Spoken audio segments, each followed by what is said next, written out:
Udah kelihatan belum ya slide-nya? Udah, Kak. Udah, Kak. Oke, kita mulai ya. Oke, bioteknologi. Wait. Oke, jadi hari ini ada 4 subtopik nih. Yang pertama itu pendahuluan, kemudian kita akan bahas tentang bioteknologi konvensional, kemudian kita bahas tentang bioteknologi modern, dan terakhir kita akan mengetahui nih apa aja sih dampak bioteknologi, terutama di sisi negatifnya ya. Biasanya kalau dampak itu cenderungnya konotasinya itu negatif. Oke, kita masuk ke subtopik yang pertama. Jadi bioteknologi itu apa sih? Gitu. Jadi bioteknologi itu dia terdiri atau tersusun dari 3 kata dasar. Yang pertama bios, itu artinya hidup. Kemudian teknos, itu artinya penerapan. Dan logos, itu artinya ilmu.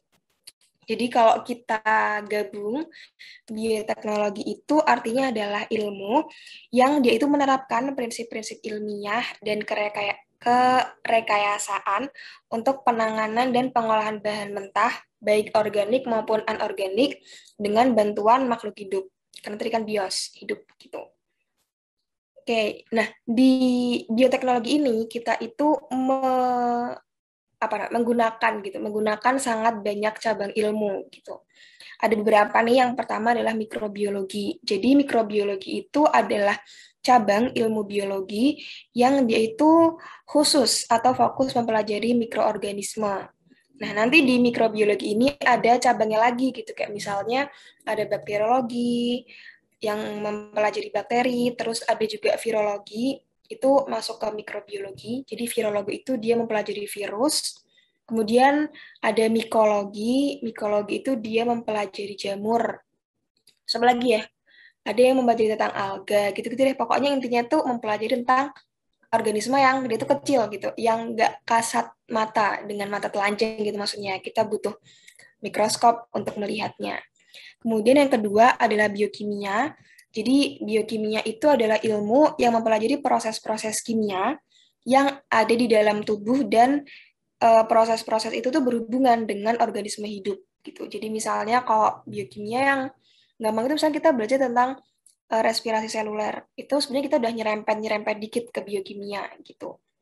Kemudian ada genetika, ini udah dibahas juga di pertemuan keempat.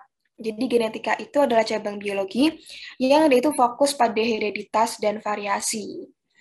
Nah, gen itu adalah kata benda, noun gitu ya, yang artinya adalah unit herediter yang diturunkan atau diwariskan antar generasi. Gitu. Jadi kalau hereditas itu adalah prosesnya nih, proses diturunkan atau diwariskan dari satu generasi ke generasi berikutnya. Kemudian enzimologi, ini sebenarnya kalau nyari yang ada logi-loginya itu gampang, tinggal ngilangin aja loginya, terus kita cari kata dasarnya. Di sini enzimologi berarti ilmu yang mempelajari tentang enzim, baik dari strukturnya, terus fungsinya apa, dan juga gimana sih cara si enzim tersebut bekerja. Tuh.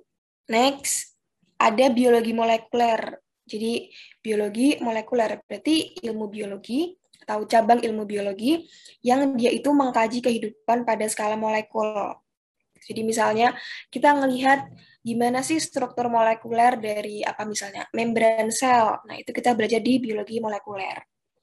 Lanjut ke rekayasa teknologi pangan. Jadi rekayasa teknologi pangan itu adalah ilmu yang menerapkan segala perancangan, proses, serta pengoperasian alat dalam pembuatan produk pangan. Ini apa namanya? Kamus banget, Wikipedia banget ya.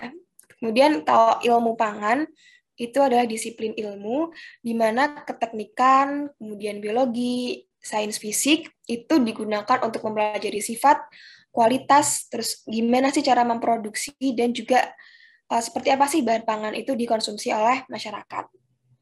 Yang terakhir adalah rekayasa biokimia. Tadi kita udah bahas, biokimia itu adalah ilmu yang mempelajari proses-proses kimia yang ada di dalam tubuh, dan proses kimia tersebut berhubungan dengan organisme hidup. Nah, kalau rekayasa biokimia, berarti kita itu mengutak-atik si proses kimia itu. Itu rekayasa biokimia. Oke. Kemudian kenapa sih kita tuh pakainya bioteknologi? Kenapa harus bio? Kenapa kita pakai makhluk hidup gitu? Pasti tuh ada alasannya kenapa kita pakai makhluk hidup. Yang pertama itu karena udah diperoleh sangat banyak makhluk hidup di bumi ini gitu. Kemudian dia bisa dikembangbiakkan. Jadi misalnya kita punya nemu satu objek yang kayak wah ini kayak udah apa namanya? Kayak udah cocok banget deh buat yang kita, apa ya? Buat kita pakai gitu. Nah, kalau misalnya dia bukan makhluk hidup, kan berarti akan habis gitu kan. Suatu saat dia akan habis karena dia nggak bisa memperbanyak diri kan. Nah, karena kita pakai makhluk hidup, jadi ketika kita udah menemukan yang cocok satu, nanti dia bisa berkembang biak, terus kita bisa menggunakan itu terus-menerus gitu, karena nggak akan habis selama dia masih bisa berkembang biak ya. Kemudian sifat umum dari satu generasi ke generasi berikutnya itu bersifat tetap.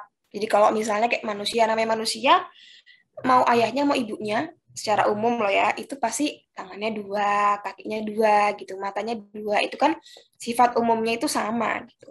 Nanti mungkin yang berbeda ada di variannya. Misalnya matanya sama-sama dua, tapi kalau mungkin ayahnya irisnya warnanya coklat tua, nanti anaknya mungkin agak hazel gitu warnanya. Itu kan varian ya, bukan sifat umum.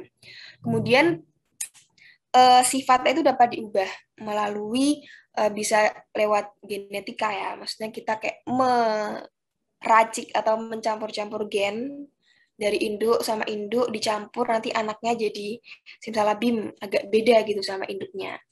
Nah, kemudian sifat yang tadi dapat diubah itu dia bersifat herediter. Jadi misalnya eh, ayah sama ibu dikawinkan dapat anakan kan. Nah, ternyata anakan itu muncul sifat baru gitu. Nah, kalau misalnya sifat ini bukan sifat yang herediter, bukan sifat yang dapat diturunkan, berarti kan akan hilang kan.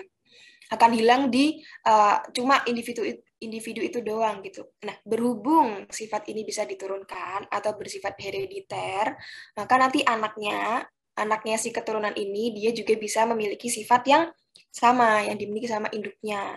Jadi kayak kita cukup mengubah satu, tapi nanti sampai ke anak keturunan itu masih bisa memiliki sifat yang tadi udah kita ubah. Gitu. Kemudian terakhir adalah produk yang dihasilkan bermanfaat. Ya jelas, karena kalau tidak bermanfaat ngapain kita lakuin gitu kan. Oke, kemudian kita udah selesai subtopik pertama, kita lanjut ke subtopik kedua, yaitu kita langsung bahas ke bioteknologi konvensional. Nah, sebelum kita masuk ke bioteknologi konvensional, jadi teman-teman masih udah tahu kan kalau bioteknologi itu secara garis besar itu dibagi menjadi dua, bioteknologi konvensional dan juga bioteknologi yang modern. Nah, ini yang pertama kita bahas yang konvensional dulu ya. Jadi, bioteknologi konvensional itu adalah jenis atau macam bioteknologi yang dia itu memanfaatkan organisme secara langsung untuk menghasilkan sesuatu atau produk itu yang bermanfaat bagi manusia. Nah, biasanya bioteknologi konvensional ini dia itu dilakukan secara sederhana. Jadi kayak nggak perlu ada enzim ini, enzim itu, nggak perlu alat ini, alat itu, pokoknya sederhana gitu deh. Yang ada di rumah pun kita bisa melakukan si bioteknologi konvensional ini. Dan karena dia sederhana tadi, jadi dia itu biasanya dibikin dalam skala yang kecil, bukan skala yang masif gitu, bukan yang produksi massal gitu. Tuh, untuk bioteknologi konvensional. Kemudian, kita langsung bahas aja kali ya. Yang pertama, ini adalah keju. Jadi keju itu dia berasal dari susu. Jadi benar-benar asal dari susu. Tapi kalau misal kita menggunakan mikroorganisme yang berbeda, khususnya bakteri ya kalau di keju, itu nanti apa ya, kejunya yang dihasilkan juga akan berbeda gitu. Jadi rasanya beda, terus apa bentuknya itu beda gitu, warnanya pun juga beda gitu. Dan nanti intan apa penyebut tadi ya, rasanya itu juga bakal beda gitu. Yang pertama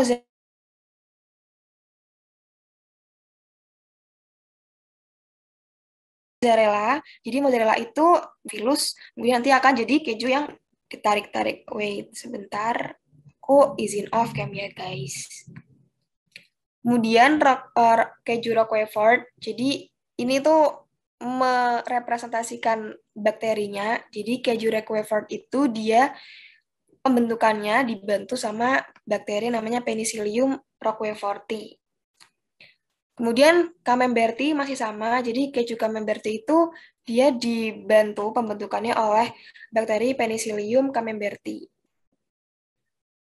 Kemudian ada cheddar dan juga keju Swiss. Jadi keju cheddar dan keju Swiss itu dia sama-sama menggunakan bakteri Propionibacterium shermani. Oke, lanjut. Ini kayaknya emang harus ngafalin sih ya.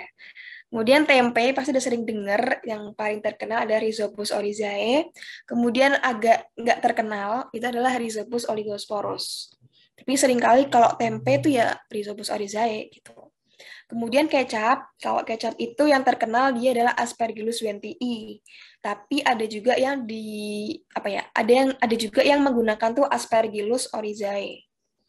Ini A titik itu maksudnya Aspergillus ya. Kemudian kalau roti itu Saccharomyces cerevisiae. Kenapa kok roti pakai uh, ini namanya adalah kapang. Kapang itu apa namanya? Ragi ya kalau misalnya udah di uh, itu dia bisa mengembang karena uh, CO2 dari si Saccharomyces cerevisiae. Jadi Saccharomyces ini dia itu bisa menghasilkan karbon dioksida dan juga alkohol dari pemecahan glukosa. Nah, si karbon dioksida itu kan dia berbentuk gas gitu kan. Makanya ketika dikeluarkan, ditaruh gitu atau ya bener sih dikeluarkan sama si kapang ini di adonan roti, itu tuh akan menyebabkan atau menghasilkan ruang-ruang gitu. Nah, ruang terdorong, gimana kayak misalnya itu ada adonan roti, terus kayak kita kita isi gas gitu kan pasti kan adonannya akan mengembang kan. Nah, itu asalnya kenapa roti bisa mengembang. Jadi karena ada gas CO2-nya dari si Saccharomyces. Nah, terus tadi alkoholnya kemana gitu. Jadi kadang kalau pasti kayak ada bau gimana ya, kayak kalau menurut aku sih itu baunya kayak agak kecut-kecut gimana gitu. Tapi mungkin orang bisa mendeskripsikan bau dengan berbeda-beda ya. Kalau menurut aku baunya kayak agak kecut-kecut gimana gitu. Nah, itu bisa jadi karena alkoholnya. Nah, terus halal nggak itu rotinya? Halal, karena ketika kita masak rotinya, si alkoholnya itu akan menguap. Jadi sisanya itu cuma rongga-rongga tadi bekasnya si karbon dioksida. Jadi kalau misalnya kalian belah roti itu pasti hampir selalu dia itu apa ya kayak spons gitu loh. Kalau misalnya ditekan gitu dia bisa kayak kempes karena ya isinya sebenarnya itu adalah udara gitu. Tadi isinya CO2. Kemudian tape, tape ini juga bisa pakai Saccharomyces cerevisiae, tapi ada juga yang pakai mukor. Kadang mukornya cuma tulis mukor SP doang karena saking banyaknya yang bisa membantu pembentukan tape. Tape itu bisa dari singkong, bisa juga dari ketan. Itu yang sering ditemui ya. Kemudian nata de coco. Jadi kalau nata de coco itu dia dibikin dari air kelapa. Terus air kelapanya itu nanti dimasak, diproses dulu lah pastinya. Habis itu dia ditambahin Acetobacter pseudomonas. Nah, nanti di bagian atasnya itu akan terbentuk kayak lapisan gitu, yang agak mirip jelly tapi nggak kayak jelly, yang nantinya akan kita sebut sebagai nata de coco. Kemudian oncom, oncom itu dia pembentukannya dibantu oleh Neurospora cytopila atau Neurospora crassa. Jadi kalau Neurospora yang kerasa itu nanti yang oncomnya warnanya kayak orange orange gitu, orange yang terang gitu. Nah, kalau Neurospora cytopila itu oncomnya nanti yang warnanya kayak apa ya kayak hitam-hitam abu-abu gelap gimana gitu. Jadi dua jenis. Kalau kerasa itu yang merah, apa ya kayak orange terang gitu deh, kayak agak merah gitu. Kalau yang Neurospora cytopila dia yang warnanya agak gelap-gelap hitam abu-abu gimana gitu. Kemudian bir termasuk juga minuman anggur. Apa itu minuman anggur? Ya gitu deh. Tahu kan kayak misalnya anggur terus difermentasi itu kan dia memabukkan kan. Nah, itu dibantu pembentukannya oleh Saccharomyces cerevisiae. Jadi Saccharomyces ini dia apa namanya? Sangat multifungsi. Dia bisa membantu pembentukan apa aja gitu. Banyak jenis makanan dan minuman juga sih, bir dan anggur. Kemudian mentega ini bahannya juga dari susu sama kayak keju tadi. Nah, tapi untuk bakterinya dia itu menggunakan Streptococcus diacetyl lactis. agak jarang sih kalau mentega. Paling itu yang sering itu tempe, terus kecap, terus roti juga, bir, oncom sama nata de coco. Kalau mentega, seingat aku hampir nggak pernah nemuin soalnya. Gitu. Pelan-pelan aja dihafalin sambil makan. Kalau makan tempe, diingat-ingat, oh ini Rhizopus oryzae atau Rhizopus oligosporus gitu. Lanjut, ini adalah PST. Kalau PST itu artinya protein sel tunggal. Kalau SCP itu artinya adalah single cell protein. Jadi ini adalah apa ya, bisa berupa alga, bisa berupa bakteri, bisa juga berupa jamur yang uniseluler atau kapang kita sebutnya, yang dia itu mengandung protein dengan kadar atau kandungan yang sangat tinggi gitu. Yang disebut sebagai protein sel tunggal. Nah, contoh yang paling terkenal itu adalah spirulina. Pasti sering banget dengar spirulina. Bisa dibuat kecantikan, buat kosmetik, tapi juga bisa dipakai buat biasanya buat suplemen sih, kayak semacam vitamin, tapi bukan vitamin, dia protein. Spirulina. Jadi spirulina ini bisa dibudidayakan gitu loh guys. Jadi kayak kita punya kolam, terus kita kasih benih spirulina, nanti spirulina jadi banyak gitu. Kayak kita membudidayakan ikan. Dari sedikit jadi banyak gitu. Kemudian ada Skenedesmus sp, kemudian Chlorella, ini juga terkenal, temannya spirulina juga buat PST. Kemudian Saccharomyces cerevisiae, ingat dia itu sangat multifunction. Kemudian Candida utilis, ada Fusarium venenatum, dan juga Methylophilus methylotropus. Ini jarang disebut. Paling yang sering tuh si spirulina, Chlorella, sama Saccharomyces. Itu. Oke, kemudian ini bioteknologi konvensional yang itu menggunakan jamur maupun bakteri untuk memproduksi enzim. Jadi enzim yang diproduksi dalam jumlah besar gitu. Kan kita nggak mungkin kan mau nyari amilase. Oh yaudah, berarti kita harus mengambil banyak kelenjar saliva. Kan nggak mungkin dong. Atau kita ngambil pankreas, itu kan juga kayak kita banyak mengorbankan ya. Misalnya kayak kita mengorbankan satu sapi, misalnya kita mau ngambil amilase yang itu hasilnya pasti nggak seberapa dengan sapi mati satu cuma buat amilase. Itu tidak sepadan gitu. Akhirnya ditemukanlah ada mikroorganisme yang bisa memproduksi enzim tersebut. Jadi kita bisa membudidayakan mikroorganisme tersebut, terus kita dapetin deh enzimnya tanpa harus ngambil secara langsung dari individu yang utuh gitu. Kayak misalnya hewan atau manusia gitu. Ini sebenarnya bisa dibaca sendiri, tapi kita baca bareng-bareng aja kali ya. Jadi amilase itu bisa diproduksi oleh Aspergillus niger. Kemudian Aspergillus oryzae juga, dan juga Bacillus subtilis. Jadi Bacillus subtilis ini dia sebenarnya bisa menyebabkan penyakit juga, tapi dia ada sisi positifnya yaitu menghasilkan enzim amilase. Kemudian ada selulase. Jadi selulase itu, oh ya, mungkin aku dari amilase dulu deh. Jadi amilase itu adalah enzim yang dia itu bekerjanya dengan cara memecah amilum nih atau pati menjadi penyusun-penyusunnya, bisa berupa disakarida ataupun menjadi monosakarida. Tapi seringnya ya, kalau amilase itu dia mengubah polisakarida atau amilum contohnya menjadi disakarida. Kemudian kalau selulase itu dia mengubah ya atau memecah si polisakarida dalam bentuk selulosa menjadi disakarida penyusunnya. Biasanya kalau selulase itu dia bisa disakarida, bisa juga langsung nih ke bentuk monosakaridanya atau glukosa. Itu. Kemudian untuk contoh mikroorganismenya itu adalah Aspergillus niger. Yang ketiga adalah laktase. Jadi kalau laktase itu berarti dia memecah laktosa. Itu contoh mikroorganismenya adalah. Kemudian yang keempat ada lipase. Lipase itu kalau ase-ase kan itu ciri enzim ya. Nah, kalau lipase itu lip itu artinya adalah lemak. Lip itu artinya lemak. Jadi lipase adalah enzim yang memecah lemak. Bisa jadi dia tuh kalau lipase itu dia bisa memecah lemak menjadi penyusunnya yaitu gliserol dan asam lemak. Nah, contoh mikroorganismenya adalah Aspergillus niger. Kemudian ada pektinase. Ingat tadi ase artinya enzim, terus kata dasarnya atau word root-nya itu berarti si substratnya. Kalau di sini pektin, berarti substratnya adalah pektin. Pektinnya dipecah oleh pektinase.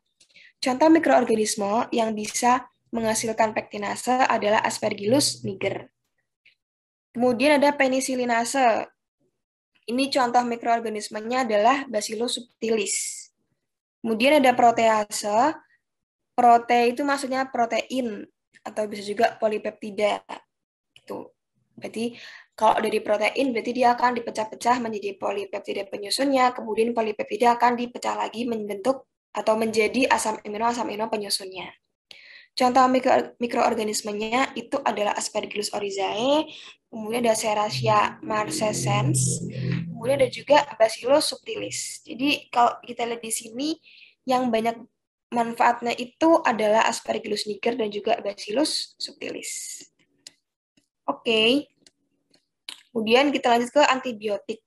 Jadi ternyata antibiotik itu bisa diproduksi atau bisa dihasilkan juga oleh mikroorganisme, baik bakteri maupun yang jamur-jamur jamur-jamur yang kecil, jamur-jamur yang mikroskopis ya, bukan jamur yang kayak di pohon-pohon gitu. Itu kan jamur yang makroskopis yang gede gitu. Oke, yang pertama yang terkenal adalah penisilin, pasti sering dengar banget kalau penisilin. Itu contoh mikroorganismenya adalah Penicillium notatum dan juga Penicillium chrysogenum. Kemudian ada cephalosporin, itu dihasilkan oleh cephalosporium. Kemudian kalau streptomycin, itu antibiotik juga, dia dihasilkan oleh Streptomyces griseus.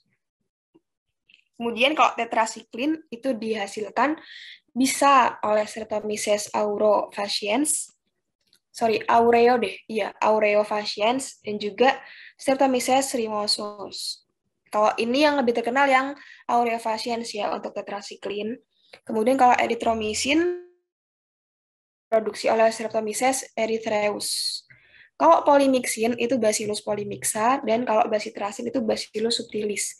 Jadi sebenarnya kalau kita lihat ini itu ya kita kayak bisa ngelihat adanya hubungan antara antibiotik yang dihasilkan dengan nama mikroorganismenya.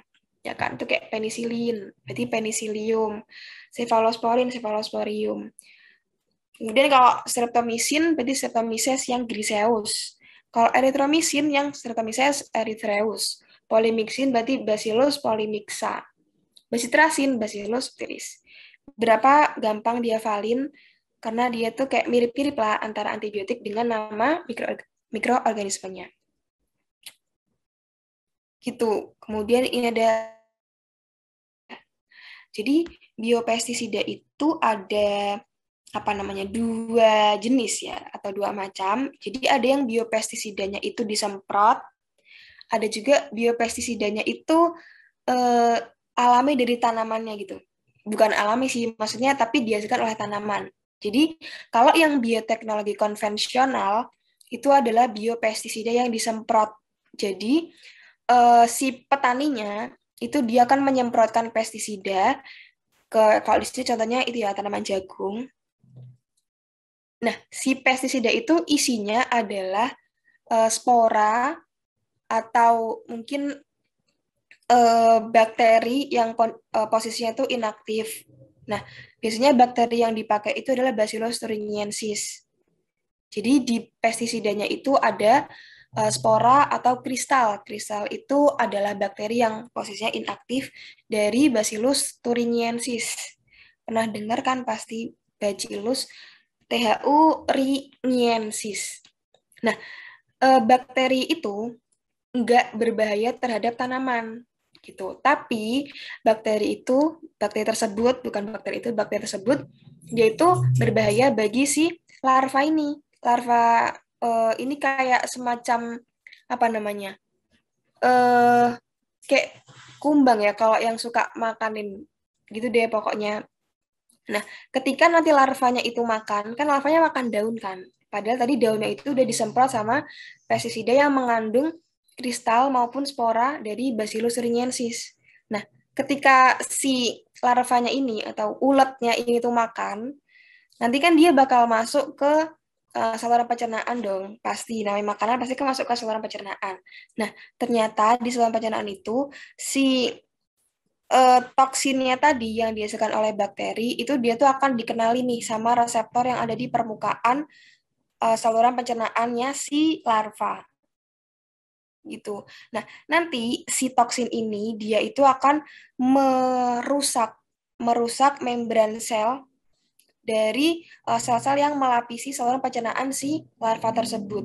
Gitu. Jadi nanti kayak bocor gitu.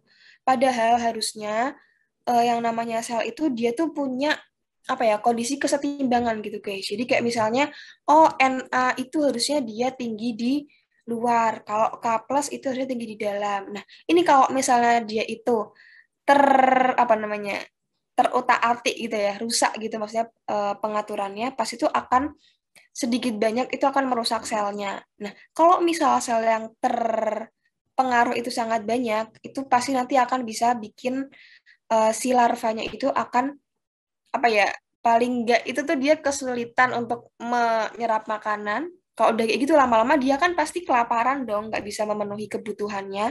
Dia lama-lama akan mati gitu. Ini di sini si larvanya udah coklat ya, udah menjadi bangkai gitu. Gara-gara saluran pencernaannya dia itu rusak, terus dia nggak bisa menyerap makanan, akhirnya dia mati deh gitu.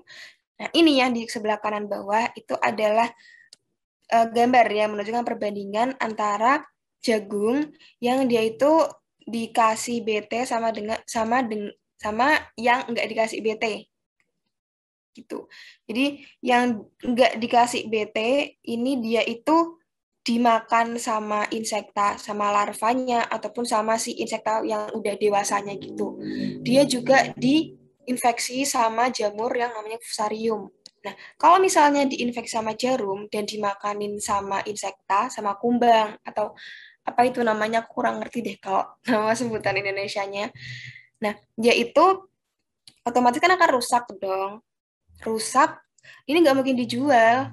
Kan kayak ya siapa sih yang mau beli barang rusak? Pasti kan banyak yang bagus kan. Nah, itu nanti pastilah sedikit banyak itu akan mempengaruhi penghasilan si petaninya.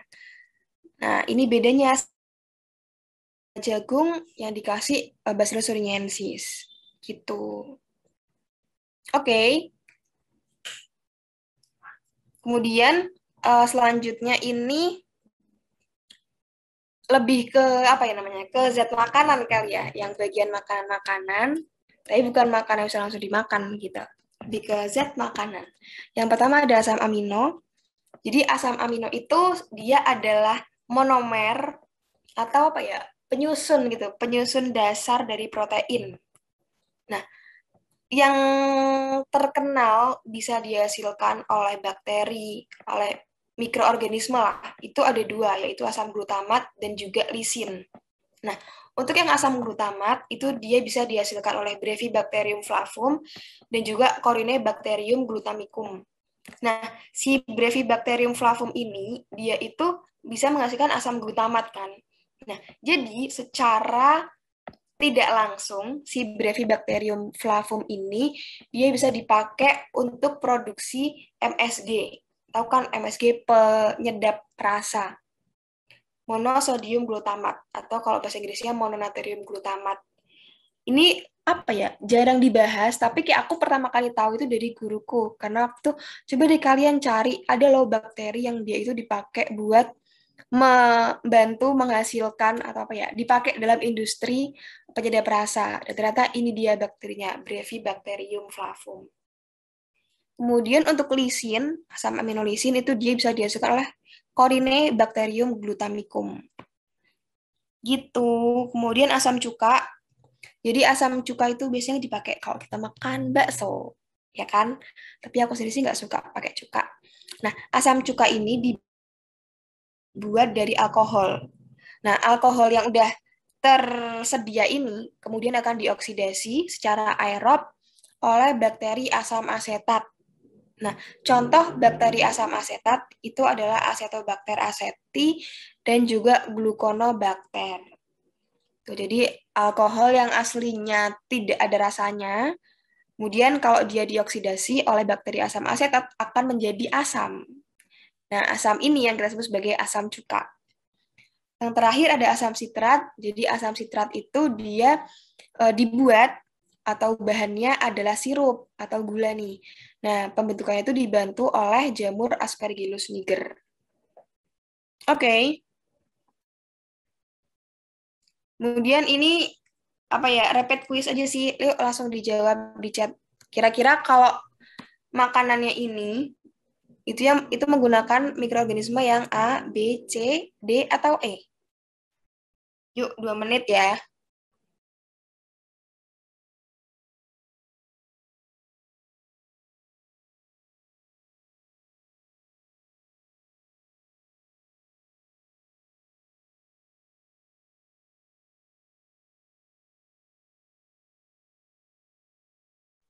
Boleh tuh dibuka-buka dulu tadi catatannya. Kira-kira ini apa ya? Gitu. Nanti langsung jawab di chat. Oke, udah ada 2 orang. Lanjut yang lain.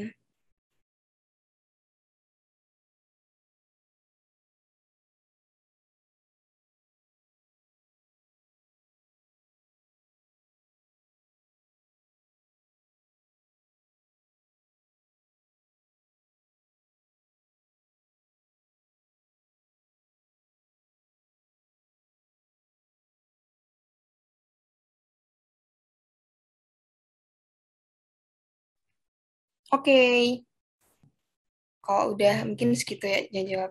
Tapi jawabannya sama yang C dan benar jawabannya yang C ya guys. Jadi ini kan roti. Tadi aku udah bilang juga kalau roti itu dia menggunakan Saccharomyces cerevisiae. Kapan dipakainya? Ketika kita mau mengembangkan adonan roti kita gitu. Biasanya kita kan habis ngadonin roti, terus kita set ya, atau kita apa namanya? Kita kayak tinggal sebentar, kita tutup sama kayak apa itu? Kayak kain serbet gitu kan. Nanti ketika kita buka, dia udah kayak gede banget.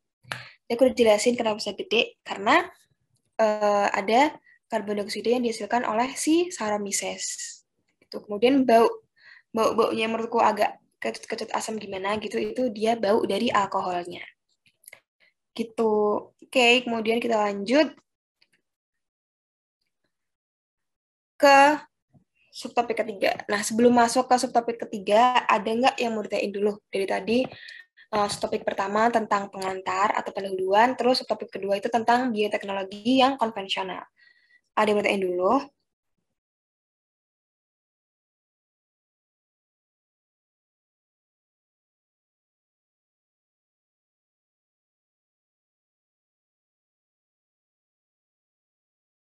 Nggak ada, Kak.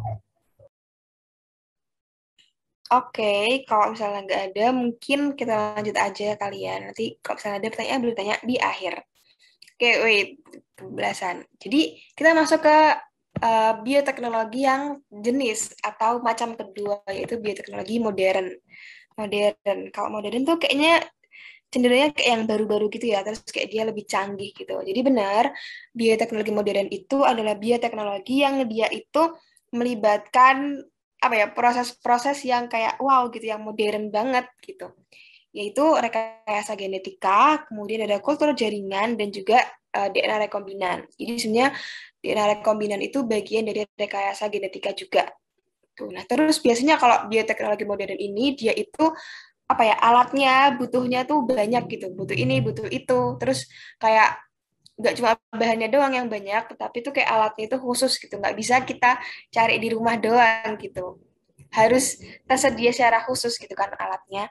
Nah, karena dia bisa menggunakan mesin nih, seringkali hasil atau apa ya, produk yang dihasilkan dalam satu siklus pembuatan itu bisa banyak gitu. Produknya bisa banyak dalam satu kali siklus pembuatan. Oke, jadi kita ada 6 contoh bioteknologi modern yang sering disebut nih. Yang pertama ada kultur jaringan. Jadi kultur jaringan itu dia pada dasarnya adalah memanfaatkan sifat totipotensi tumbuhan. Jadi setiap sel tumbuhan kita mau ngambil di bagian manapun, kecuali yang mati loh ya, kayak misalnya kalau di bagian sklerenkim itu kan dia udah mati, berarti kan ya dia bukan sel hidup gitu. Jadi oke, aku ralat. Tapi potensi itu dimiliki oleh semua sel hidup pada suatu tumbuhan. Kita mau ambil dari bagian manapun. asalkan dia sel hidup ya. Nah, sifat totipotensi ini tuh apa yang namanya kayak khas banget gitu loh, ada di tumbuhan doang. Kalau pada hewan, termasuk manusia ya, jadi di kingdom Animalia itu ada totipotensi, tapi waktu kita tahap itu zigot. Jadi itulah alasan kenapa kok bisa ada bayi yang kembar identik gitu. Itu karena zigotnya satu, kemudian ternyata dia tuh zigotnya itu membelah menjadi dua, tapi masing-masing itu akan berpisah gitu. Nah, nanti yang masing-masing berpisah itu akan membelah lagi, sampai akhirnya jadi bayi yang utuh gitu. Tapi dia berasal dari zigot yang sama. Itu kalau pada manusia. Jadi kalau misalnya kita sekarang nih, udah usia sekian belas tahun, terus mau diambil dari sel kulit doang nih kita ambil, terus kita kultur jaringan, yang nggak bakal bisa jadi manusia asli gitu. Sebenarnya ini ada manfaatnya juga. Kayak bayangin misalnya kita ngambil apa misalnya rambut kita misalnya rontok, terus bukan rambut ding, rambut mah bukan sel. Misalnya kita ngambil kulit deh, bener kulit. Terus dari kulit itu kita taruh di medium kultur jaringan. Nanti lama-lama timbul manusia mini versi kita kan, lama-lama gede kan horor kan. Nah, itu salah satu sisi positif kenapa di hewan itu nggak bisa dilakukan kultur jaringan. Tuh, karena itu tadi sih kalau misalnya udah tua, udah berumur itu biasanya selnya itu yang unipoten. Jadi kalau sel A ya pasti nanti akan menjadi sel A anakan gitu. Kalau yang namanya totipotensi ada sel A. Dia bisa membentuk sel dari A sampai Z atau mungkin lebih dari 26 huruf ya. Itu di tumbuhan tuh kayak gitu. Misalnya kita ngambil dari sel daun, nanti dia bisa tumbuh menjadi akar, daun, bunga, buah kalau misalnya kita terusin sampai dia gede. Oke, kayak gitu. Waktu jaringan itu jadi nanti apa ya? Tujuannya adalah dia tuh menghasilkan banyak keturunan yang sifatnya sama, tapi dalam waktu yang sebentar dengan hasil produk yang banyak gitu. Jadi produknya banyak, sifatnya sama, tapi butuh waktu yang sebentar gitu. Coba bayangin kita harus budidayakan atau mengembangbiakkan tanaman 100. Itu butuh berapa tahun kan kalau kita nunggu satu pohon punya buah kita tanam, nanti yang kita tanam tumbuh gede berbuah lagi, kita tanam lagi, kita mau numin 100 butuh berapa tahun gitu kan. Nah, tapi dengan kultur jaringan kita cukup ambil satu sel, kita tanam, kita taruh di medium kultur jaringan, terus nanti dia tambah gede dikit, waktu dia jadi kalus, itu nanti kita potong bisa sampai 100, bisa sampai mungkin lebih banyak lagi daripada 100. Nah, nanti masing-masing potongan itu kalau kita tumbuhin lagi, kita taruh di medium kultur yang sesuai, yang cukup nutrisinya, cukup mineralnya, cukup hormonnya, itu dia akan tumbuh menjadi satu tumbuhan yang utuh gitu. Jadi kita bisa menghemat waktu, menghemat tempat juga gitu. Kemudian yang kedua adalah teknik hibridoma. Jadi ini dia seringkali disebut juga sebagai teknik fusi sel. Jadi teknik hibridoma ini dia itu memfusikan antara sel limfosit B dengan sel kanker atau sel tumor. Nah, kenapa kok kayak gitu? Nah, jadi niatnya dengan teknik hibridoma ini kita tuh mau menghasilkan suatu antibodi monoklonal. Jadi antibodi monoklonal itu adalah antibodi yang dia itu cuma bisa mengenali satu antigen. Monoklonal itu maksudnya satu klon, satu jenis gitu, satu keturunan, satu sifat yang sama. Nah, nanti antibodi ini kalau misalnya kita di dalam tubuh itu kan apa ya, antibodi yang dihasilkan itu akan sangat bermacam-macam. Mungkin teman-teman pernah belajar, udah pernah ya berarti, tentang sistem imun kelas 11 kalau nggak salah. Itu kan pasti kenal dong limfosit B dan juga limfosit T. Nah, kalau limfosit T nanti kan dia yang ke respon yang diperantarai sel tuh. Nanti yang akan selnya itu akan pecah atau limfosit B itu kan dia menghasilkan antibodi. Nah, tapi limfosit B ini dia kan sel normal toh. Jadinya untuk pembelahannya itu ya normal, nggak bisa cepat gitu. Nah, padahal kita butuh antibodi dalam jumlah yang banyak, terus harus segera gitu dalam waktu yang singkat. Nah, makanya akhirnya ada brainstorming gitu sampai akhirnya ketemu, oh ini kita coba deh kita fusikan antara sel tumor atau sel kanker, tapi biasanya sel tumor sih. Karena kalau kanker kan kanker itu adalah tumor yang sudah ganas gitu. Kalau yang tumor itu biasanya tumor jinak gitu. Nah, akhirnya bukan kita sih, beliau-beliau para ilmuwan itu memfusikan antara sel tumor dengan sel limfosit B, mereka gabung sehingga sel hibridnya itu, sel yang hasil fusi, dia itu memiliki sifat dari limfosit B, yaitu bisa menghasilkan antibodi, dan juga cepat membelah, yaitu sifat dari si sel tumor. Gitu.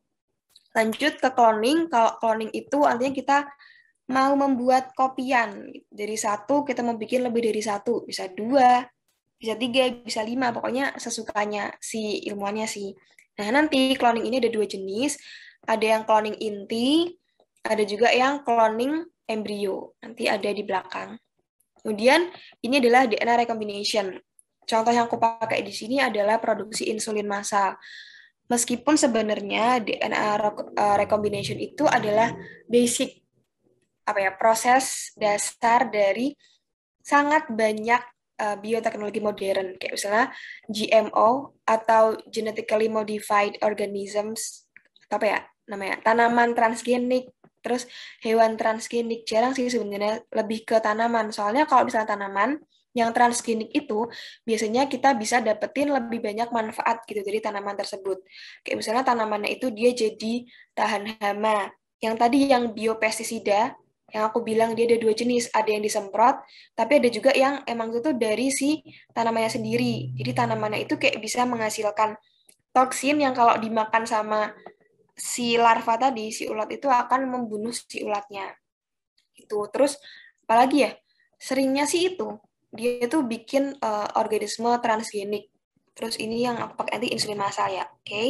Kemudian ada PCR. Ini pasti sering dengar gara-gara sekarang lagi bukan lagi ya, masih dan sedang dalam kondisi pandemi. PCR kali sering dengar. Ini tahu nggak sih itu sebenarnya apa PCR? Kemudian nanti ada elektroforesis. Ini sebenarnya ada di modul di modul semua. Nanti mungkin teman-teman penjelasan aku ini sebagai tambahan aja. Nah, karena yang kultur jaringan, terus teknik hibridoma dan cloning itu menurut aku ya dari yang aku baca itu udah sangat banyak dijelaskan di buku-buku textbook atau di buku paket kalian gitu. Jadi mungkin aku mulai dari yang bawah-bawah dulu aja, yang mungkin jarang disebut dan agak ribet gitu ya. Oke, yang pertama kita masuk ke PCR dulu nih. Karena kita masih happening banget kan nih PCR. Oke, jadi PCR itu adalah abbreviation atau singkatan dari polymerase chain reaction. Nah, fungsinya apa? Bukan fungsi ya. Tujuan dilakukan PCR itu apa? Jadi, tujuan dilakukan PCR itu kita mau mengcopy suatu sampel DNA. Biasanya sih DNA ya. Kalau RNA aku belum pernah dengar, tapi biasanya sih DNA yang dipakai. Tapi kalau kalau kita lihat dari prosesnya itu RNA juga bisa. Jadi kalau misalnya nih kita ambil contoh itu ya COVID-19. Si COVID-19 itu, si COVID-nya itu, virusnya, si SARS-CoV-2-nya itu, dia kan punya asam nukleat dong pasti. Ingat kan, virus itu dia pada dasarnya adalah asam nukleat yang dibungkus oleh protein. Jadi sudah pasti dia memiliki asam nukleat dan protein gitu kok. Kalau mau disebut sebagai virus atau virion. Nah, ketika kita ngambil sampel, misalnya kita ngambil sampel dari hidung atau kayak kemungkinan besar kita cuma dapat sedikit doang dong. Nggak banyak gitu loh. DNA atau asam nukleat apapun yang kita temukan tuh pasti cuma sedikit atau paling nggak terbatas lah. Belum cukup untuk bisa kita gunakan sebagai bahan analisis. Nah, untuk itu, nanti si ilmuwan atau laborannya itu dia akan melakukan proses si PCR ini. Jadi ini ada 3 tahap utama. Yang pertama denaturasi. Jadi kalau DNA itu kan dia double stranded kan. Double stranded. Nah, penghubung antara basa nitrogen yang satu dengan sebelahnya, ingat kan A dengan T, G dengan C, itu mereka akan terhubung dengan yang namanya ikatan hidrogen. Nah, ketika denaturasi ini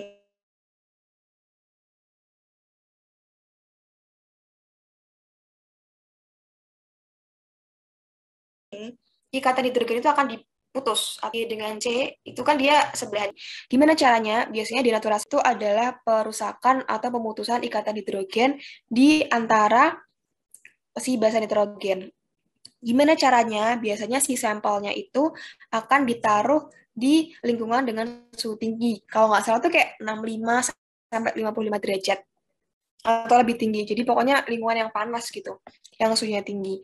Jadi yang tadi double strand dia akan memisah membentuk single strand.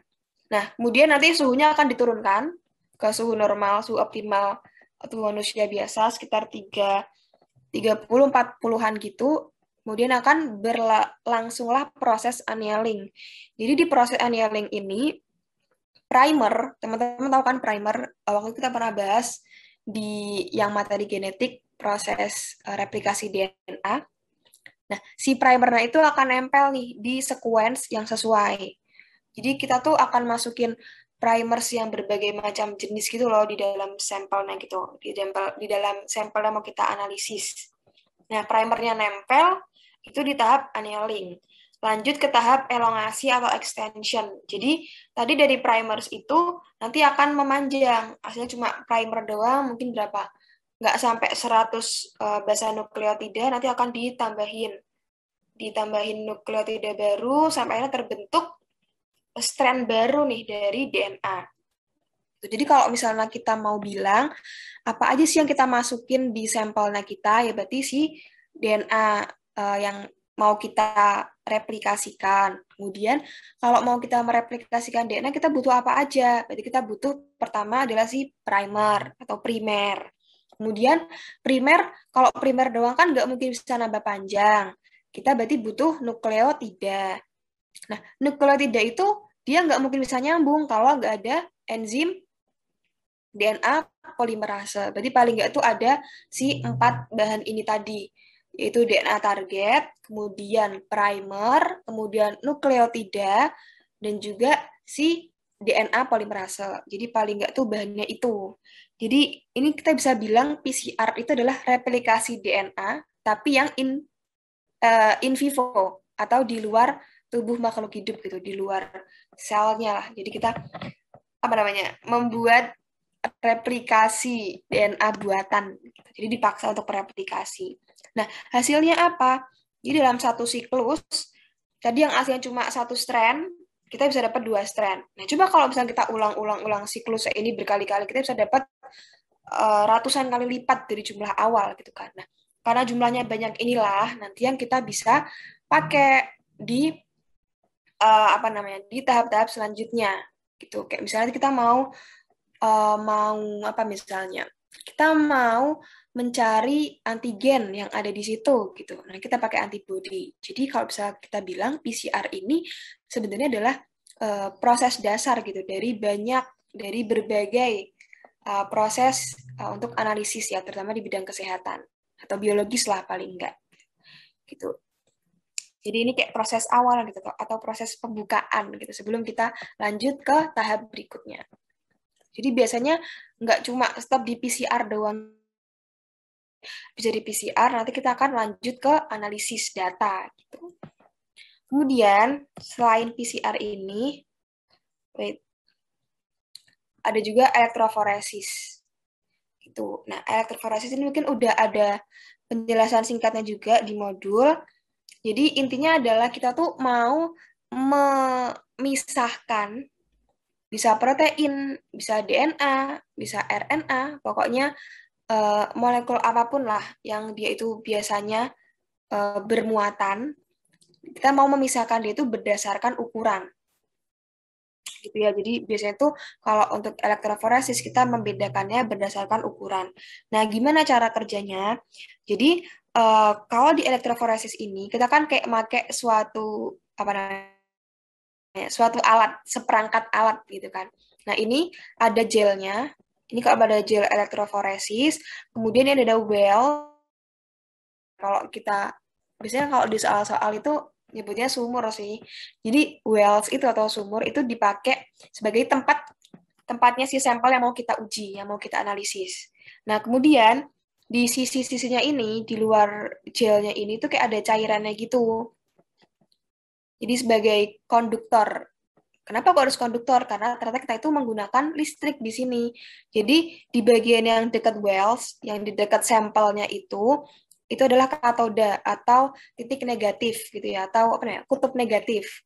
Nah, nanti katoda ini akan dihubungkan ke sumber listrik, bisa baterai. Biasanya sih kita colokin ya, si alat elektroforesis itu kita colokin gitu. Nah, nanti yang di bagian jauh dari well atau jauh dari sumur itu adalah si kutub positifnya atau anodanya. Nah, si gelnya ini itu dia tuh bukan kayak rapet gitu loh. Tapi gelnya ini sebenarnya kalau kita lihat secara molekuler, kita lihat bener-bener kita lihat itu tuh dia tuh lubang-lubang gitu guys, kayak apa namanya? Kayak jaring-jaring gitu loh. Jadi dia tuh tetap menyediakan jalan untuk sampel-sampel kita ini bergerak gitu. Nah, gimana cara kerjanya? Jadi nanti kita nyalain kan nih si mesinnya ini, si alatnya ini, maka nanti akan ada aliran listrik gitu kan. Nah, nanti lama-kelamaan si sampel yang ada di sumur itu dia akan bergerak ke arah anoda, ke arah kutub positif. Nah, apa sih yang menentukan jauh dekatnya pergerakan? Itu terutama ya dari ukuran. Ukurannya itu bisa panjangnya, bisa juga ukuran 3 dimensinya gitu. Nah, itu nanti tergantung kita pakai elektroforesis yang jenisnya apa. Jadi pada intinya yang mungkin yang perlu teman-teman ketahui sekarang itu adalah elektroforesis ini dia itu memisahkan molekul berdasarkan ukuran gitu ya. Nanti kalau masalah ukurannya itu ukuran panjang atau mungkin ukuran 3 dimensi ya, kayak oh diameternya berapa gitu. Maksudnya itu 3 dimensi kayak gitu teman-teman. Itu nanti mungkin kalau saya teman-teman kayak tertarik banget nih mau belajar elektroforesis gitu. Nah, jadi kalau misalnya si ukurannya itu kecil, kalau logika aja deh, kalau misalnya ukurannya kecil, kita mau menggeser suatu barang yang ukuran kecil pasti kan gampang banget kan. Nah, jadi kalau ukurannya kecil dia tuh bakal geraknya tuh cepet banget. Gitu. Makanya dia tuh kayak kalau misalnya kita lihat nanti di hasil elektroforesis dia tuh bakal jauh banget dari sumur awalnya. Dia bakal lebih dekat ke anoda, ke titik positifnya.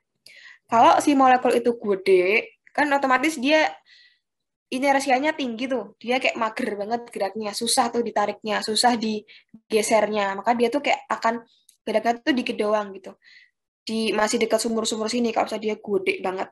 Tuh, jadi kalau gede banget dia itu akan susah gerak, jadinya dia lebih dekat ke kutub negatif. Kalau dia ringan atau dia kecil, ukurannya kecil, maka dia tuh akan lebih gampang geraknya. Jadi dia tuh jauh banget lebih dekat ke anoda atau kutub positif.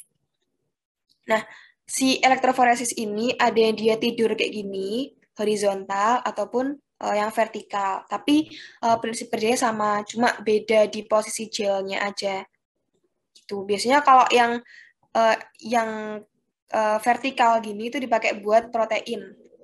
Kalau yang horizontal gini biasanya buat DNA atau RNA gitu.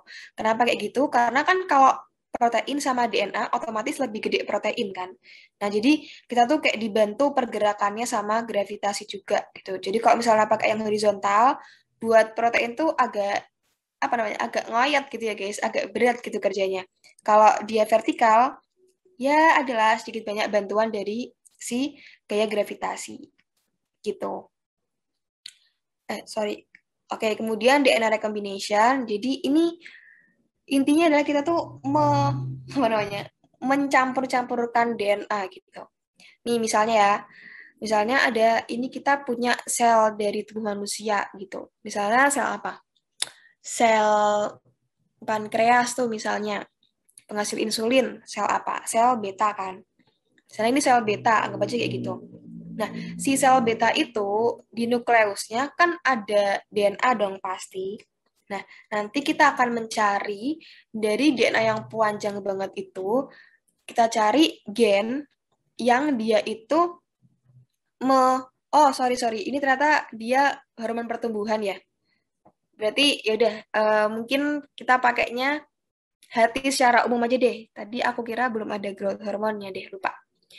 Oke, jadi misalnya ini sel hati gitu. Nah, kita ambil satu sel hati, terus kita cari nih di DNA-nya itu mana sih gen yang dia itu mengkodekan hormon pertumbuhan gitu. Nah, kita udah dapat nih, kita target, oh gen yang ini nih gitu.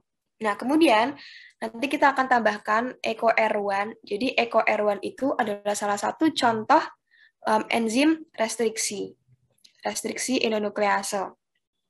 Nah, jadi ini kan yang merah kan gen targetnya ya. Tadi si gen yang mengkodekan hormon pertumbuhan.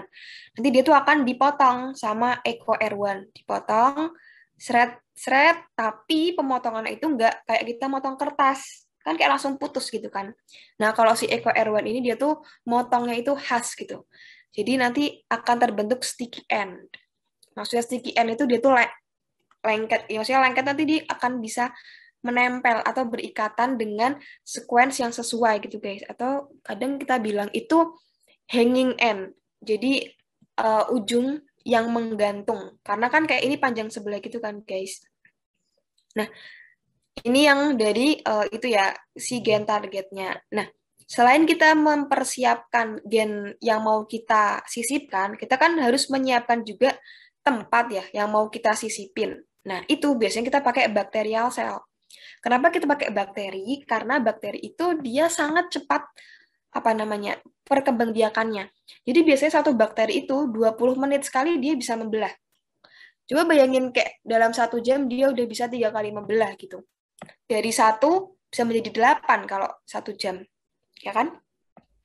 Kalau sel yang manusia yang biasa gitu, yang lain, sel hewan biasa itu dia lebih lama untuk proses mitosisnya.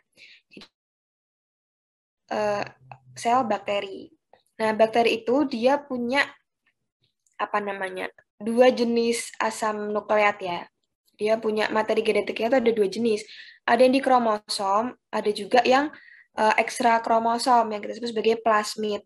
Nah, plasmid inilah yang sering dijadikan sebagai pembawa atau apa ya, yang disisipin nih dengan gen target gitu. Jadi kadang plasmid itu disebut juga sebagai vektor.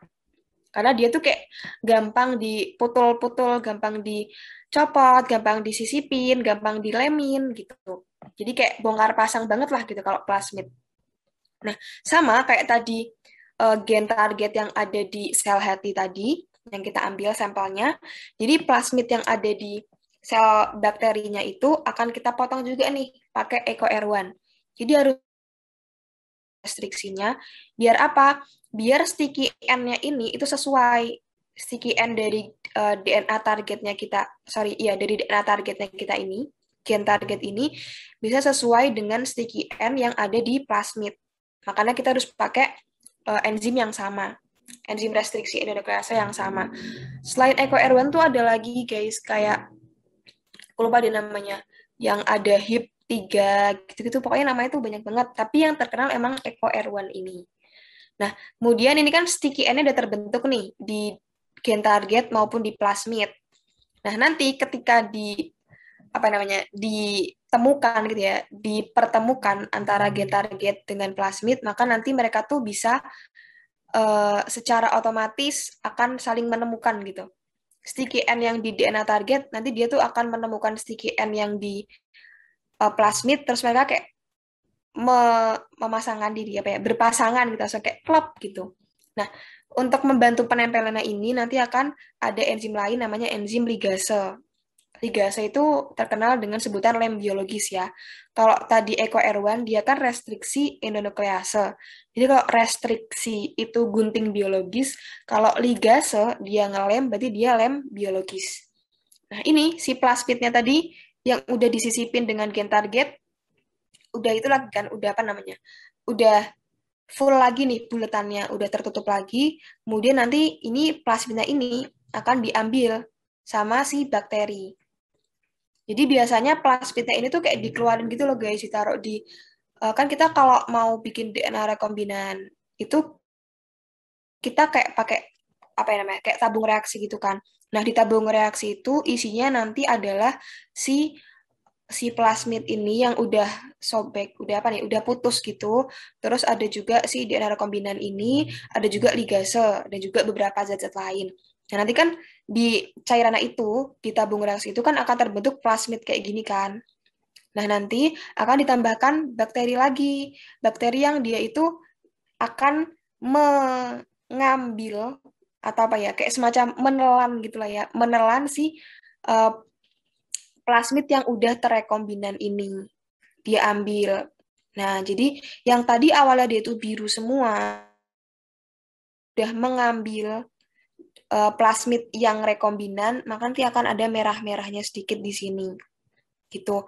Nah, terus mau diapain? Ya, bakteri ini, tadi kan dia disisipin dengan gen penghasil hormon pertumbuhan ya. Nah, berarti nanti si bakteri ini dia akan ditumbuhkan, dia ditaruh di medium pertumbuhan yang sangat favorable lah, yang sangat apa ya kalau kita bilang tuh makanannya banyak banget gitu. Jadi kayak dia bisa tumbuh secara eksponensial, jadi cepat gitu membelahnya, terus jadi banyak. Nah, bakteri ini karena dia punya yang merah-merah ini, punya gen tadi penghasil hormon pertumbuhan, jadinya dia akan menyekresikan hormon pertumbuhan ke lingkungannya. Nah, nanti hormon inilah yang akan diambil sama si ilmuwan. Terus nanti dikumpulin, mungkin nanti akan ada apa namanya proses lanjutan sebelum dikasihkan ke manusia.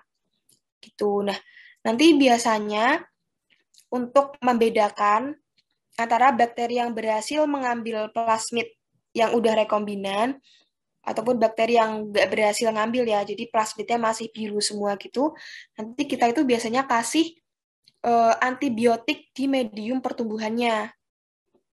Jadi biasanya kita kasih antibiotik yang kalau misalnya si bakteri itu mati, artinya dia itu belum memiliki merah-merah ini. Jadi plasmidnya masih biru doang gitu, guys.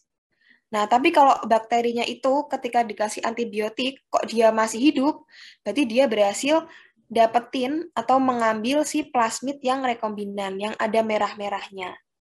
Jadi proses seleksinya itu menggunakan antibiotik gitu biasanya. Tapi aku nggak ngerti sih, kayaknya ini jarang juga dibahas kalau di soal-soal gitu. Oke, kemudian kita lanjut ini ke insulin massal ya. Jadi ini proses sebenarnya sama kayak yang tadi. Tadi kan aku nyebut pankreas ya. Tapi ternyata tadi contoh sebelumnya itu kita pakainya yang hormon pertumbuhan. Jadi ini sama guys, tadi kita ambil dari DNA yang panjang banget ini di nukleus sel pankreas, kita tuh ambil sedikit nih gen yang dia itu mengkodekan insulin. Nah, nanti akan kita pasangin nih sama plasmid dari bakteri. Kemudian bakterinya nanti akan diambil, plasmidnya akan diambil sama bakteri, kemudian bakterinya akan namanya dibudidayakan gitu atau dibiakkan dari satu jadi banyak, kemudian setiap bakteri itu akan menghasilkan insulin kan, sehingga insulin diproduksi itu akan sangat banyak. Tuh, nanti akhirnya dapat deh insulin yang kayak gini. Tapi ini pasti ada itu sih, pasti ada proses lanjutannya, kayak nggak cuma insulin diambil terus langsung jadi insulin taruh di manusia gitu kan, agak riskan ya, makanya kita butuh prosedur lanjutan gitu guys. Oke, mungkin sebelum lanjut ke berikutnya nih, dari PCR, kemudian elektroforesis, dan juga DNA rekombinan, ada yang mintain dulu nggak? Mungkin boleh buka-buka dulu nih tadi catatannya. Ada yang mintain dulu, silahkan. Aku tunggu nih, 2 menit lumayan lah ya, buat buka-buka.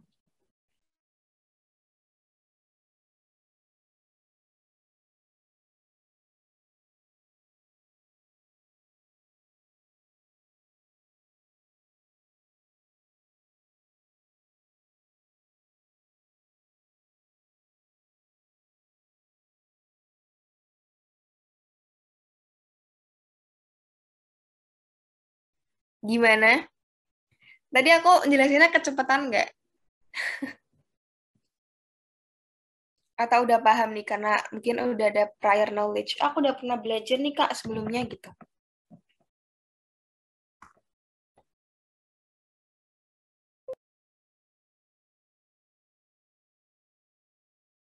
Oke, gimana lanjut ya? Kita lanjut aja kali ya, kalau saya perlu ditanya.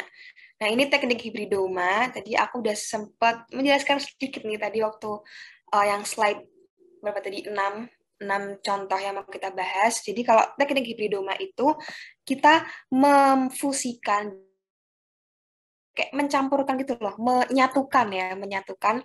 menyatukan antara sel antibody forming cells atau sel yang menghasilkan antibody.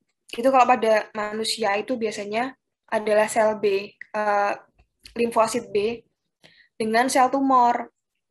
Sehingga si hibridomanya ini dia itu memiliki sifat penghasil antibodi, juga sifat cepat membelah dari si sel tumor. Jadi nanti akan dibentuk banyak sel-sel penghasil antibodi. Udah banyak, cepat lagi. Jadinya antibodinya itu sangat banyak. Nah, tapi kalau di teknik hibridoma ini, antibodi yang dihasilkan itu antibodi monoklonal. Jadi antibodinya ini cuma bisa mengenali satu antigen doang, satu jenis antigen. Kalau di tubuh manusia, di tubuh kita secara alami, itu tuh kita punya banyak jenis sel B. Oke, aku lanjut ya. Jadi kayak setiap sel B itu dia tuh menghasilkan satu jenis antibodi doang gitu. Nah, tapi kita punya sangat banyak jenis sel B gitu. Kita punya sangat banyak jenis sel B. Kalau pada teknik hibridoma, kita cuma jenis sel B doang. Jadinya antibodi yang dihasilkan juga cuma satu jenis doang gitu. Itu ya. Ini agak ingat-ingat sistem imun juga. Tuh. Kemudian ini kultur jaringan. Jadi caranya itu kita pertama ambil itu ya, ambil sampel dong. Pasti kita ambil sampel.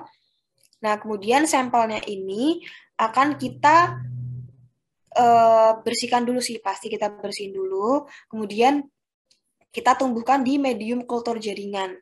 Gitu. Nah, biasanya sampelnya ini kita sebut sebagai planlet. Oh, nggak salah. Kalau nggak salah ingat namanya planlet. Atau kebalik ya. Sorry, aku lupa deh nama sampelnya. Nah, pokoknya si sampelnya itu, dia tuh posisinya tuh bener-bener dijaga steril banget gitu. Pokoknya nggak boleh sampai ada bakteri. Karena biasanya kalau misalnya ada satu eh, satu cawan Petri yang kena kena bakteri, itu pasti itu akan ngerusak hampir semuanya gitu loh guys. Karena kan kalau di kultur jaringan, kita tuh bener-bener di dalam lab yang steril gitu. Kita mau masuk itu harus cuci tangan, pakai baju khusus, terus nanti kita ngerjain itu di dalam suatu mesin khusus gitu, yang biasanya disebut sebagai laminar airflow. Jadinya sebisa mungkin tuh bakterinya tuh nggak ada gitu. Nah nanti si cawan petrinya ini kan dia mengandung apa ya, makanannya tuh banyak, hormonnya cukup, mineralnya juga cukup, kemudian vitamin-vitamin gitu, pokoknya intinya tuh sangat dicukupi kebutuhannya gitu, makmur banget deh pokoknya. Nah nanti si sampel ini dia tuh akan tumbuh menjadi kalus. Jadi kalau kalus itu adalah dia tuh kayak suatu massa jaringan gitu guys, kayak suatu massa sel deh. Jadi kayak sel kayak berkumpul gitu, tapi dia tuh kayak bentuknya nggak jelas gitu dan belum terdiferensiasi. Kita nggak tahu ini kalau bagian kalus daun yang mana ya, batang yang mana ya, akar yang mana, kita tuh belum tahu karena dia namanya masih kalus gitu. Nah nanti kalus ini akan dipindahkan ke medium pertumbuhan, jadi agak beda gitu guys komposisi nutriennya, hormonnya, mineralnya itu akan berbeda. Nah nanti kalus ini dia tuh akan pelan-pelan tumbuh nih, dia akan berdiferensiasi, nanti bagian keras itu akan membentuk batang, ada yang membentuk akar, ada yang membentuk daun juga gitu. Nah, nanti si tanaman mini ini, dia itu akan dipindahkan, dipindahkan ke medium tumbuh beneran gitu. Kalau misalnya tanaman dia berarti taruh di tanah gitulah ya, secara umum tanaman kan tumbuh di tanah. Namanya proses aklimatisasi. Jadi taruh di tanah. Nah, di tanahnya itu kita tuh nggak langsung naruh di tanah yang ruangan terbuka gitu. Jadi kita pelan-pelan, karena tadi kita ingat, dia itu dari kecil, dari masih sampel satu sel, dia itu sangat dibiasakan berada pada lingkungan yang sangat steril.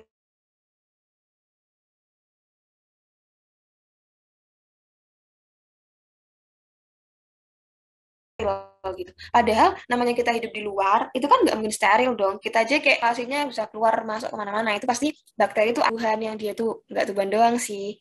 Eh sorry sebentar. Suaraku udah aman lagi belum ya? Udah Kak, tadi sempat melek. Oke, mungkin aku ulang ya. Jadi kalau misalnya pada tumbuhan yang dia itu udah terbiasa nih, dia lingkungan tuh steril terus dari dia awal kecil gitu, nanti pasti kalau ketika dia harus tiba-tiba banget ditaruh di lingkungan yang penuh apa namanya penuh bakteri, penuh jamur, penuh kontaminan lah atau patogen, dia pasti tuh susah untuk stay alive gitu, untuk tetap hidup gitu. Nah, makanya sebelum benar-benar dilepas ke lingkungan yang sangat bebas, kita aklimatisasi dulu, pelan-pelan kita taruh di tanah. Tanahnya nanti ditaruh di ruangan yang mungkin awalnya sirkulasinya masih kita atur nih. Masih kita atur lama-lama, kita buka dikit, kita kenain cahaya matahari. Awalnya mungkin nggak langsung, masih ada kayak jaring-jaring, tahu kan? Yang kayak orangnya agak hitam-hitam atau hijau gitu. Lama-lama kita buka. Jadi aklimatisasi itu semacam proses untuk mengadaptasikan si tanaman hasil kultur jaringan. Pelan-pelan nanti akhirnya kita bisa tanam dia di lingkungan yang benar-benar bebas gitu. Jadilah dia membentuk tumbuhan dewasa. Jadi kayak anak kecil gitu juga sih guys, kayak kalau misalnya dia tuh dari bayi dibiasain banget setiap mandi tuh pakai air hangat. Nah, itu nanti katanya ketika dia udah menginjak usia anak-anak yang harusnya dia udah mau untuk mandi pakai air biasa, dia tuh kayak kedinginan banget gitu loh untuk pakai air biasa karena udah terbiasa pakai air hangat mulu kalau mandi. Gitu. Oke, kemudian ini adalah cloning atau transplantasi inti. Mungkin ini sebenarnya bisa sih dibaca gitu kalau misalnya di buku ini udah banyak. Jadi kalau untuk cloning itu ada dua jenis, ada yang transplantasi inti, itu yang terkenal adalah domba Dolly. Jadi domba Dolly itu kalau nggak salah tuh kayak awal tahun 2000-an gitu guys, 2002 atau 2003 ya. Pokoknya awal tahun 2000-an gitu tuh melakukan proses ini. Nanti mungkin bisa dibaca di buku. Kemudian terbentuklah, bukan terbentuk ya, dilahirkanlah domba yang disebut sebagai domba Dolly. Nah, domba Dolly ini itu dia sempurna, maksudnya berwujud domba gitu. Tapi ternyata dia itu umurnya nggak lama. Jadi ketika dia umurnya itu kayak masih belum sampai 5 tahun gitu, dia tuh udah mulai kena rakitis. Terus pokoknya dia tuh kayak apa ya? Kalau kita sebut tuh kayak remaja jompo gitu guys. Kayak harusnya dia masih sehat, dia udah sakit-sakitan. Akhirnya dia mati. Jadi ini uh, masih terus dikembangkan sih sampai sekarang. Kayak gimana caranya biar kita bisa menghasilkan cloning yang apa ya bisa hidup seperti bukan hasil cloning gitu loh. Ini terus oh ya sebelumnya tuh aku minta maaf deh kalau misalnya aku sering pakai gambar-gambar yang ilustrasinya pakai bahasa Inggris gitu karena pertama biasanya itu ilustrasinya lebih bagus, animasinya gitu kayak gambarnya lebih bagus. Terus yang kedua, aku juga nyarinya tuh nggak terlalu susah gitu loh. Karena kalau misalnya pakai gambar yang Indonesia, biasanya tuh gambarnya kurang bagus. Jadi kayak kalau aku mau nyari yang bagus tuh kayak lama banget harus ngubek-ngubek gitu. Jadi kalau misalnya agak kesulitan, mungkin saya sambil buka translator kayak Google Translate atau segala macamnya.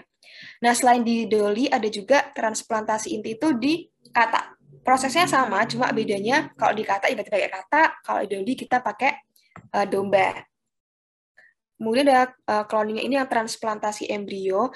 Yang terkenal itu IVF. Mungkin teman-teman sering dengar nggak sih IVF, moral IVF itu sering banget dipakai sama artis-artis gitu kalau buat bayi tabung. Jadi IVF itu in vitro fertilization kalau nggak salah, aku agak lupa deh kepanjangannya. Jadi nanti gimana caranya? Pertama itu biasanya si ibunya, enggak ibunya si suami dan istrinya itu biasanya akan dikasih kayak suplemen gitu, pokoknya biar fertilitasnya tuh meningkat gitu. Nah nanti akan kita ambil ovum dan juga sperma dari istri dan juga suami. Nah nanti fertilisasinya itu dilakukan secara in vitro. In vitro itu artinya di lab gitu. Jadi enggak di dalam tubuh. Kan kalau kalau normalnya kan di dalam tubuh kan, in vivo. Nah, ini in vitro di dalam lab. Nah, nanti setelah fertilisasi akan terbentuk embrio. Nah, embrio ini kalau pada IVF itu biasanya dicek dulu, dianalisis dulu apakah ada kelainan, kemudian apakah tahu nggak sih kayak ngecek karyotype. Jadi ini normal nggak jumlah kromosomnya? Karena kan banyak kan kelainan kongenital atau kelainan bawaan lahir yang dia itu karena bisa kurang, bisa kelebihan kromosom. Pokoknya tuh kayak bener-bener di apa namanya di screen yang bener-bener deh pokoknya harus embrio itu yang bener-bener yang paling bagus gitu. Nanti kalau udah dapat embrio paling bagus, kita transplantasi ke dalam si uterus istrinya gitu, ibunya gitu. Contoh lain ini di sapi. Kalau sapi beda ya. Kalau sapi ini dia inseminasinya buatan, tapi fertilisasinya in vivo. Jadi fertilisasinya itu di dalam si uterusnya si sapi. Tapi nanti ketika udah terbentuk embrio atau paling nggak zigot gitulah diambil, kemudian embrionya itu dipotong-potong, dibelah-belah gitu jadi banyak. Dan nanti ketika udah dapat banyak, kita masukin lagi nih ke induk. Jadi satu hasil potongan ini akan dikasih ke induk satu, ini induk B, ini induk C, induk D, sampai seterusnya. Jadinya kita bisa dapat banyak anakan sapi, atau paling nggak tuh sapinya tuh hamilnya barengan gitu loh. Jadi lebih cepat untuk IVF. Jadi IVF nggak cuma di manusia, tapi di hewan pun juga bisa. Kemudian kita lanjut ke, oke, ya gimana? Nanya dong, Ya oke. kalau misalnya kan tadi katanya embrionya dipotong terus kayak dibagi-bagi gitu jadi kecil. Emang itu eh, kromosomnya tetap sama ya Kak? Ya, yang Sama. hasil bentuknya itu. Oke, aku jelasin ya. Jadi mungkin teman-teman pernah tahu nggak sih kalau misalnya dari zigot, zigot itu kan dia satu sel doang kan. Zigot itu kan hasil fertilisasi atau hasil pertemuan antara ovum dengan sperma kan. Nah, satu zigot itu dia posisinya udah diploid, udah 46 kromosom gitu kalau pada manusia. Nah, nanti kalau pada sapi, aku lupa deh jumlahnya berapa, aku nggak ingat-ingat jumlah kromosom sapi berapa. Nah, nanti si zigot ini, dia itu secara alami, emang dia kan akan membelah kan, dari dua, nanti dua jadi empat, dari empat jadi 8, gitu. Nah, nanti masing-masing potongan sel ini, apa ya, masing-masing, ya bener sih, potongan dari zigot itu, kan kalau aslinya dia nyambung kan, jadi satu gitu. Nah, kalau pada si IVF ini, terutama pada sapi ya, nanti setiap sel itu nanti itu akan diambil gitu, dipisahkan. Tadi misalnya kita posisi ngambil embrio, dia udah ada 8 sel. Nah, nanti 8 sel itu satu-satu itu dipisah-pisah. Oh ya, aku lupa deh. Masing-masing dari 8 sel itu, 8 potongan tadi, 8 hasil pembelahan itu, dia tuh sama jumlah kromosomnya. Jadi mereka itu bukan sekedar membagi sitoplasma, tapi mereka tuh juga melalui proses mitosis gitu guys. Jadi kita harus mereplikasi DNA dulu, habis itu nanti kebelah jadi dua. Proses replikasi DNA belah jadi dua lagi, berarti kita dapat 4. Nanti 4 ini masing-masing akan melakukan replikasi DNA, terus terjadi mitosis jadi 8. Jadi setiap sel kalau kita belajar embrio itu, embriologi, kita urutin dari zigot sampai jadi manusia utuh ya, atau paling nggak itu bayi, itu pasti selalu sama DNA-nya gitu. Jumlah kromosomnya itu pasti selalu sama gitu. Begitu pula juga di si sapi ini. Jadi misalnya ada 8, tadi kita potong, kita ambil, kita apa namanya, kita pretelin atau kita pisahin, itu masing-masing kromosomnya sama. Makanya kita harus memastikan bahwa yang kita ambil tadi, yang kita pretelin itu, yang kita copotin, yang kita pisah-pisahin, itu dia normal. Dari jumlahnya, jumlah kromosomnya itu normal, nggak kurang, nggak lebih. Terus dia juga pastiin nggak ada kelainan, nggak ada apa ya gen yang agak rusak-rusak gitu. Kalau bisa melalui analisis tadi ya, melalui screening, itu kalau bisa jangan sampai ada yang nggak normal. Gitu. Gimana? Udah menjawab belum? Iya Kak. Makasih Kak. Oke, kita lanjut ke dampak bioteknologi. Ini aku lebih ke dampaknya yang negatifnya ya. Yang pertama itu munculnya patogen baru. Jadi tadi kan kita udah belajar tuh yang rekombinasi DNA. Nah, dari situ ada kemungkinan terbentuknya patogen baru karena kita tuh kayak apa ya, kayak nyampur-nyampur, anggap aja kayak kita nyampur warna merah sama kuning. Jadinya warna orange kan, ada sesuatu yang baru gitu loh. Nah, itu juga terjadi pada rekombinasi DNA. Nah, nanti biasanya kita tuh kayak bikin patogen baru gitu. Nah, itu bisa menjadi penyalahgunaan senjata biologis. Karena kayak biasanya yang baru-baru itu, sesuatu yang baru itu kan itu ya hampir belum ditemukan, hampir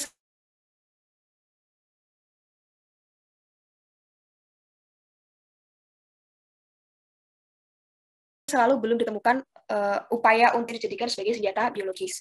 Masih sama. Oh wait. Oke. Okay. Oke, aku ulangi.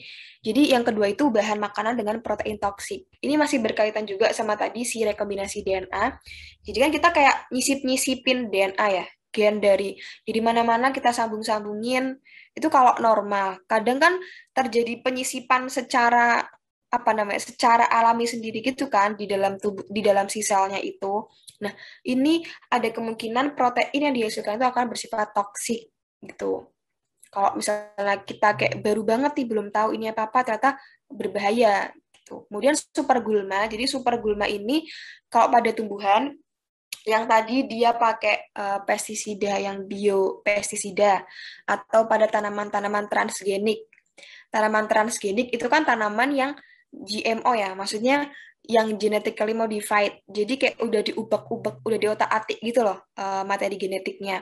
Nah, ini bisa jadi si tanaman transgenik itu dia tuh akan sangat adaptif terhadap lingkungannya. Maksudnya itu dia kayak lingkungannya yang kalau tanaman normal nih, tanaman yang bukan GMO, bukan yang diubek-ubek, bukan diotak-atik gitu lah ya.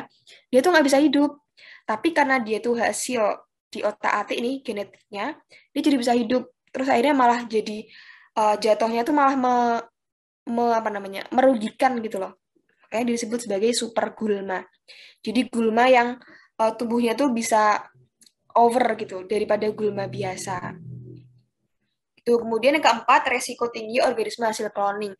Ini tadi berkaitan juga tuh sama si Dolly tadi.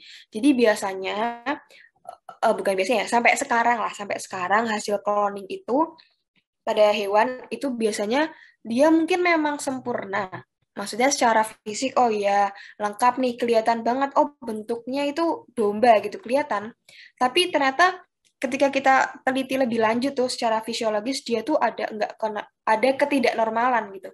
Tadi yang harusnya dia bisa hidup 10 tahun, ini baru 3 tahun udah mati. Karena kemungkinan terjadinya penyakit itu semakin tinggi gitu kalau pada hasil-hasil cloning. Kemudian yang kelima itu penyebaran strain secara liar.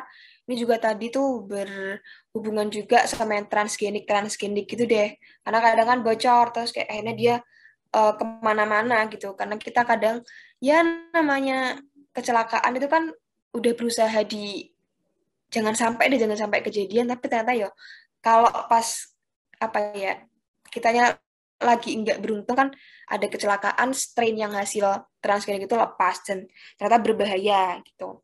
Kemudian yang keenam, alias yang terakhir juga, yaitu erosi plasma nutfah. Jadi plasma nutfah itu ya maksudnya adalah organisme-organisme yang asli gitu, yang belum di di utak-atik si genetiknya, materi genetiknya. Nah, kalau misalnya tadi kita banyak nih menghasilkan organisme-organisme yang transgenik atau GMO, itu nanti kita ada kemungkinan plasma nutfah itu malah tergusur gitu loh. Kayak tergeser ke eksisannya oleh si GMO yang diproduksi. Nah, nanti dari sini itu bisa mengarah kepada terganggunya keseimbangan ekosistem karena bagaimanapun ekosistem itu apa ya yang udah terbentuk sekarang itu yang udah bentuk paling seimbangnya gitu. Nah, ketika kita melakukan sesuatu, kita kok kayak apa ya mengubah sesuatu dari ekosistem tersebut, maka kita akan menyebabkan keseimbangan yang tadi sudah terbentuk itu akan goyah gitu, akan terganggu. Gitu. Oke, udah selesai guys. 14:26. Oke, aku stop share dan teman-teman bisa kerjain ini ya formnya. Wait.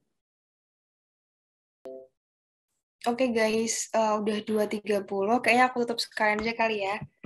Jadi sebelum mengakhiri kegiatan pada sore hari ini, mari kita berdoa. Berdoa dipersilahkan.